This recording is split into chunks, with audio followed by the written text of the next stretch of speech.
Hello बच्चों, एक बार फिर से स्वागत है राजकिरण वर्मा के यूट्यूब चैनल मिशन हिंदी में। उम्मीद है आप लोग ठीक होंगे, स्वस्थ होंगे। तो चलिए बढ़ते अपने टॉपिक की तरफ। आज हम आप लोगों को मनोविज्ञान बताएंगे और मनोविज्ञान में ऐसा चीज़ बताएंगे जो आपके एग्जाम में बार बार पूछे जाते हैं। चाहे आपका टेट हो, चाहे आपका सी टेट हो, या मनोविज्ञान से कोई भी रिलेटेड जो भी एग्जाम रहेगा उसमें ये सब भी समझ लीजिए टॉपिक पूछे जाते हैं। ठीक है, तो ऐसा चीज़ बताएंगे कि वो आपके एग्जाम में पूछे जाते हैं, ज़रूर आते हैं आपके एग्जाम में। आपका टेट का पेपर होने वाला है, ये समझ लीजिए बहुत ही इंपॉर्टेंट टॉपिक है। ठीक है, तो चलिए पढ़ते हैं आज हम अपना टॉपिक। ठीक है, तो देख लीजिए आज का टॉपिक क्या है, बाल विकास को प्रभावित करने वाले कारक। ठीक है, एक बालक के विकास को जो जो चीज़ें प्रभावित करती हैं उसी के बारे में आप लोगों को बताएंगे। तो देख लीजिए, एक बालक के विकास को प्रभावित करने वाले बहुत से कारक होते हैं जो निम्न प्रकार से हैं। ये सभी कारक उत्तरदायी होते हैं एक बालक के विकास में। ये सभी जो कारक हैं यही उत्तरदायी होते हैं, हम आप लोगों को बता रहे हैं। पहला क्या है, वातावरणीय कारक। वातावरणीय कारक का प्रभाव पड़ता है।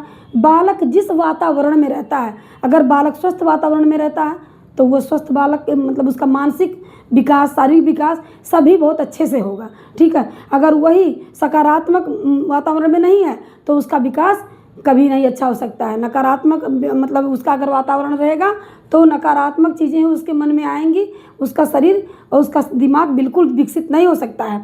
इस तरह देख लीजिए, दूसरे नंबर पर हमने क्या लिखा है, वंशानुक्रम का प्रभाव। बालक के विकास को प्रभावित करने वाला कारक क्या होता है, वंशानुक्रम कारक। जो रंग, रूप, लंबाई, चौड़ाई समझ लीजिए ये सभी कारक जो हैं वो वंशानुक्रम आनुवंशिकता में मिलते हैं। तो एक बालक के विकास को प्रभावित करने वाले कारक में क्या है, वंशानुक्रम का भी प्रभाव पड़ता है।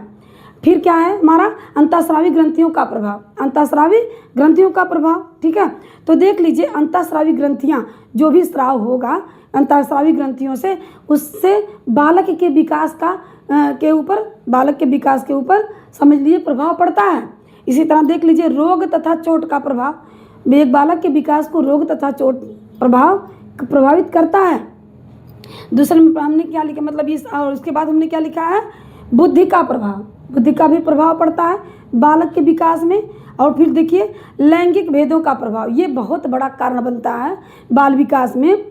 लड़की लड़का में जो भेद किया जाता है हमारे समाज में, लैंगिक भेदों का प्रभाव बाल विकास में बहुत ही प्रभावी है। और ये जरूर पूछा जाता है आपके एग्जाम में। आहार का प्रभाव, अगर माता एक माँ है, अगर शिशु उसके गर्भ में है तो अगर अच्छा भोजन, पौष्टिक भोजन उसको नहीं मिलेगा तो उसके बालक का विकास अच्छे रूप से नहीं हो पाएगा। ठीक, तो ये आहार का जो प्रभाव पड़ता है बहुत ज़्यादा पड़ता है। समझिए संस्कृति का प्रभाव, बालक जिस संस्कृति में रहेगा उसका प्रभाव बालक के ऊपर पड़ता है। बालक अगर गाली गलौच वाले माहौल में है, ठीक है, अगर मान लीजिए एक बालक है, आसपास के वातावरण उसका नहीं सही है और उसके घर में या मान लीजिए संस्कृति का जिस तरह गाली गलौज होगा तो बालक उसी तरह प्रभावित होगा। अगर उसके घर में पूजा पाठ वाला भजन कीर्तन अगर कुछ भी हो रहा है तो उस तरह से बच्चे का विकास उसमें होगा। तो संस्कृति का भी बहुत बड़ा प्रभाव पड़ता है।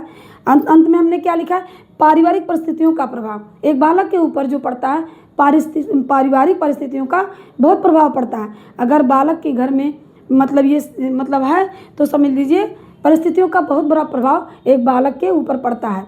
तो उम्मीद है मेरा वीडियो आप लोगों को अच्छा लगा होगा। चलो मेरे वीडियो को लाइक कर दीजिएगा, चैनल को सब्सक्राइब कर दीजिएगा।